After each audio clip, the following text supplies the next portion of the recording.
Hey everybody, it's Angela, and I am back to do a layout in my Ancient Mysteries journal, and I haven't done one for a long time. And these images of the Phaistos disc from the island of Crete kind of caught my eye one day, and I was sitting in front of the television and I started drawing out one side of this disc.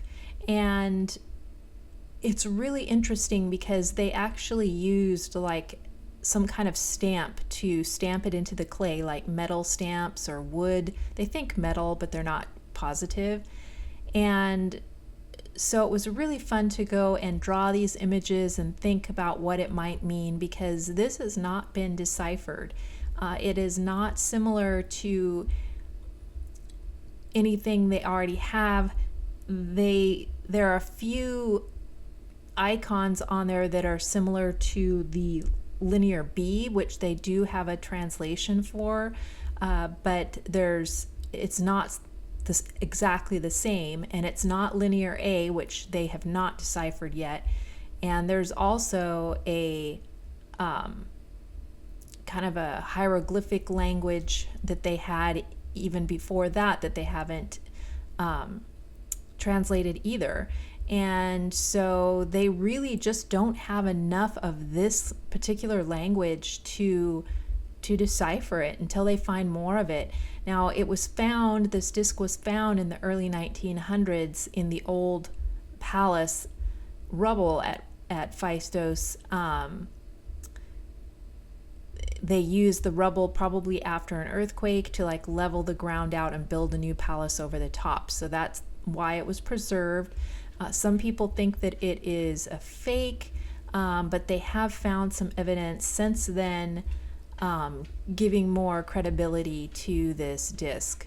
And so it's now generally thought to be authentic, but you can never be sure.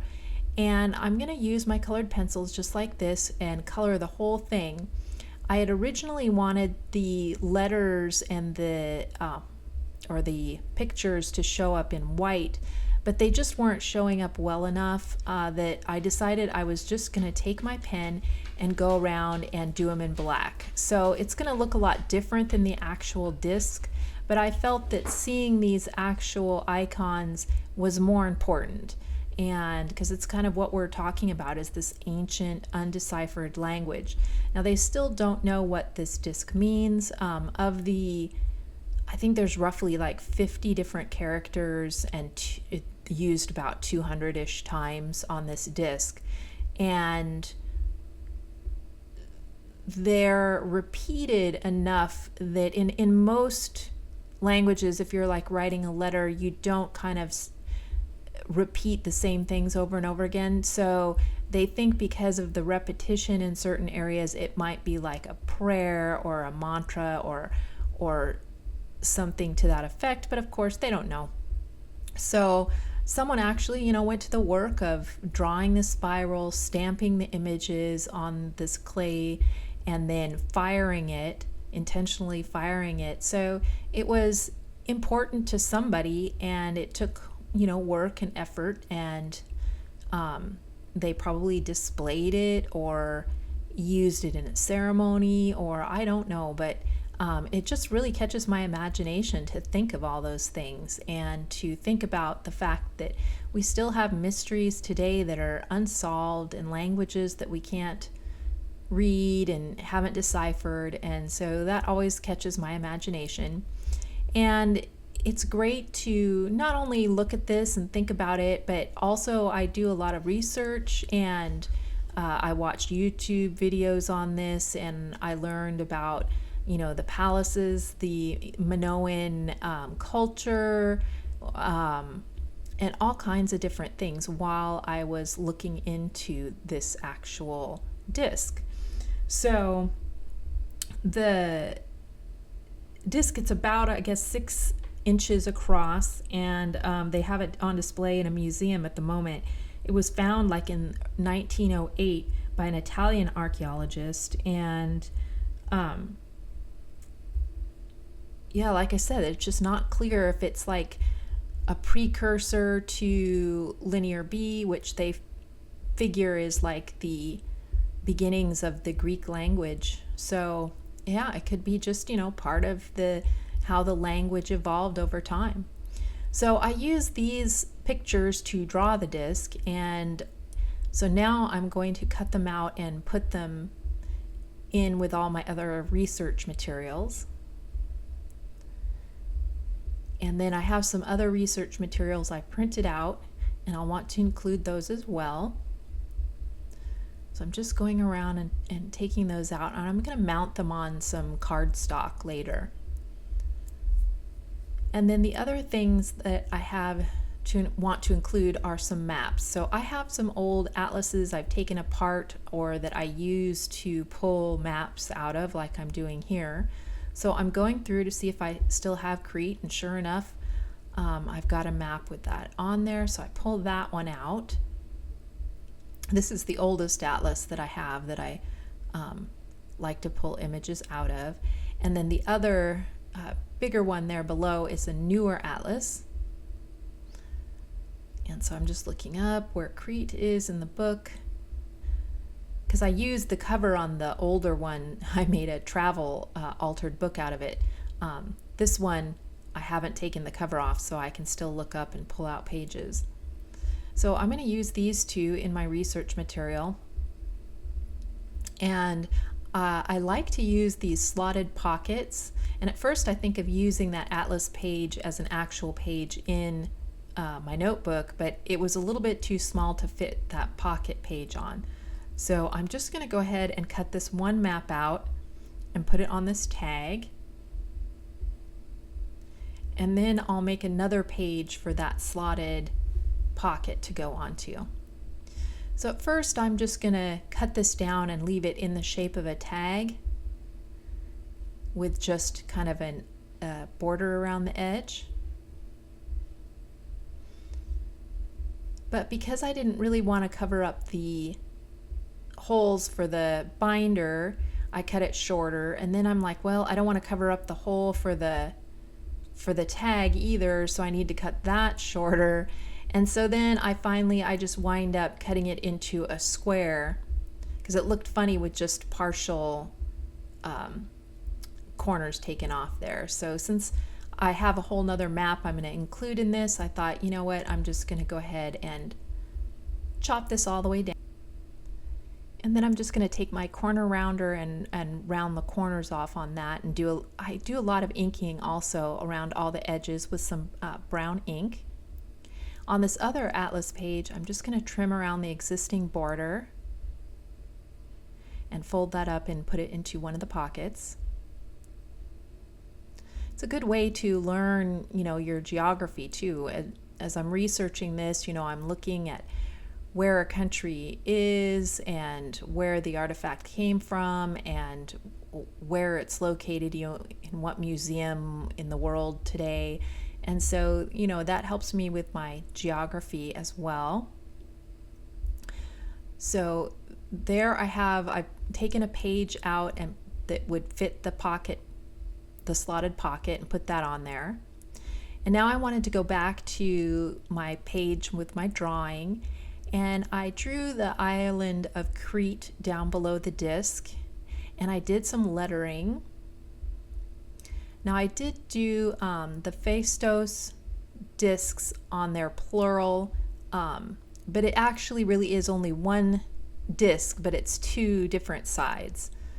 And then as far as the pronunciation, after watching some YouTube videos, some of it said Phaistos, some of it said Phaistos, some of it said Phaistos. So I really don't know. It was a lot of different people from different countries and different accents talking. So I'm going to call it the Phaistos disc. And then I wanted to just kind of go around my island drawing with a little bit of blue, just to kind of show that it's an island there in the ocean, and just to bring a little bit more color onto my artwork page. And then I decide to pull those green pencils I pulled, and I put some green around the edges near the water, and then I bring it into more of a yellow in the center to kind of pick up the yellow on the disc. So I'm just kind of going around, and that just gives a little more color. It fits into the colors on the maps that I'm including. And then I just have grease down there at the bottom. And I just hand lettered that. I didn't use any kind of stencil. I did use a ruler to draw some lines on there. And then I'm also, these lines at the top, I'm going to go ahead and put green in between them to pull that green up to the top. And to pull the blue up there, I do a little bit of shading around the name. And then that's going to be all that I do for the front of my drawing page here. And then on the back of it, I wanted to put a picture of the palace. Now this is the palace ruins and of where the disc was found. And so I'm going to go ahead and put that on the back of this sheet. And then I printed out some verbiage from Wikipedia about the palace, and they say that it lies on the east end of this central southern Crete. And I did put a little geo tag on my first map that I put on that tag, and I'll show that to you here in a second. I also wanted to put these other research materials I had found. This one has a drawing of all the different icons that they have on the disc, and then it has some letters and stuff that they've tried to decipher, I think by using the linear B and what they think some of the sounds might be, but of course, like I said, they have not deciphered it. And then I found these close-ups of the disc, and so I wanted to put a couple of those, since the round discs that I have, you can't see as clearly what the actual shapes are. So I put that one on the bottom of this page, and then since I didn't want to waste the other two, these two I just kind of inked up the edge and put them in my pocket. There you can see the geotag that I've used on this one to show where on the island it was found. And like I said, the first palace, I guess, was destroyed, and then they rebuilt over the top of it, and they used rubble to, kind of level the site. So they used the rubble of the first palace to build the second palace on. So that's why the disc, I guess, was saved. It just got lost in the rubble. And I pulled out some different embroidery floss that I have. I'm using a couple different colors of browns, golds, and blues. And I'm just going to put that and make a little tassel here in this tag, just to add some fiber to my binder.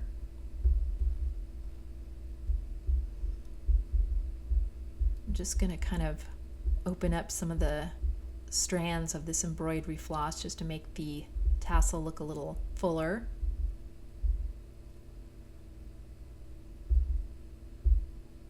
That blue thread was wrapped around a card, so it's got some little kinks in it where it was wrapped around the edge, so I might have to iron those out. And I have this little piece that I had cut off the bottom of another thing. It just talks about the attempts at decipherment are generally thought to be unlikely to succeed unless more examples of the signs are found, and it's generally agreed that there's not enough context available for a meaningful analysis at this time. So I thought that was pretty interesting. And then in order to put something in that gap, I have this other little printout of some of the symbols, and I'm just going to take a piece of that as decoration to put on the bottom here.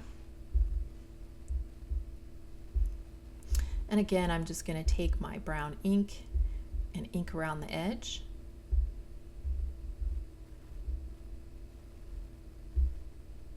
And I may put more stuff in here as I find it later or come across it. This gives me a place to put it.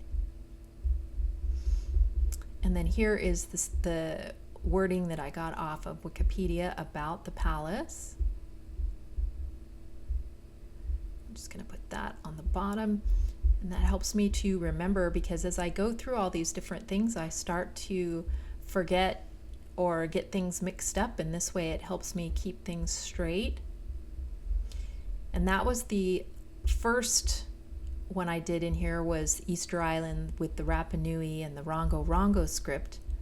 So this one's about Crete, the island of Crete, and the Minoans and their script. So I'm going to go ahead and put these items in here. So there's my tag with the tassel and the geotag on the island showing where the disc was found, and then it shows where, you know, Crete is in the world, a larger view. There's my artwork, and then some of the stuff about the palace where the disc was found, and then just some more research materials, some more information about the disc. Here is the side A and side B all kind of laid out, you know, in a non-spiraling pattern. And then here is my bigger map of the whole region. I didn't do anything particular on that. I could glue some stuff on the back of that later if I need more space. There's a couple more close-ups from the disc. If they made metal stamps to stamp these in, I'm hoping that they'll find other things stamped with those same stamps, because you wouldn't make a set of stamps and then not use them very much. You think you'd use them a lot. So I'm hoping that they find more things that used those stamps. And then there is my other research material, and I may go back and do some journaling on that page as well. But for now, that is what it is. And my holes didn't line up very well. I hand punched them. I didn't quite get that bottom hole very good. So I'm just going to go back and kind of wallow that out a little more, just to make it a little easier on myself. So that is my finished entry for this ancient mystery, and I'm really enjoying this. I've got a couple other items that I've drawn while sitting in front of the TV and stuff, so I have some more that are lined up for me to do in this journal. And so if you have any questions or anything, please leave them below. And thank you guys so much for watching. And I will see you guys in the next video. Take care. Bye.